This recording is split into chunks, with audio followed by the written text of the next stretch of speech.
Ndërkohë shefja për politikë të jashtme në Bashkimin Evropian Kaja Kallas thotë se Shqipëria ka bërë një progres të shkëlqyer në rrugën drejt Bashkimit Evropian. Ndërsa presidentja e Parlamentit Evropian Roberta Metsola thekson se tani i takon Bashkimit Evropian që të mbështesë Shqipërinë.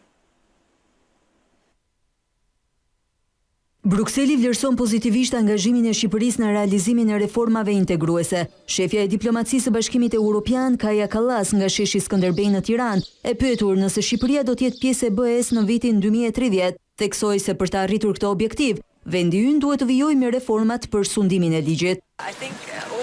Po mendoj që Shqipëria po bën një progres të shkëlqyer kur vjen fjala për reformat, ato që janë të nevojshme dhe nga ana e Europës duhen bërë hapat e duhur. Ju duhet të bëni reformat, për shembull në sundimin e ligjit. Ka një moment politik që të gjithë duan që procesi i zgjerimit të ndodhë, nuk ka qenë kështu më parë. Presidentja e Parlamentit Evropian, Roberta Metsola, ishte edhe më optimiste në qëndrimin e vet, teksa deklaroi se Shqipëria i ka bërë hapat e saj drejt Bashkimit Evropian dhe tani i takon këtij të fundit të mbështesë Shqipërinë në rrugën europiane. Jam shumë e kënaqur që jam këtu në Tiranë dhe pse në një ditë me shi.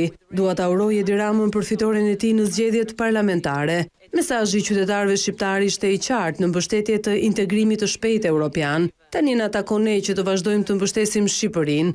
Vetëm 5 ditë nga zgjedhjet parlamentare në Tiranë kanë zbritur 47 liderë dhe 5 përfaqësues të lartë të institucioneve të BE-s për punimet e samitit të Komunitetit Politik Evropian.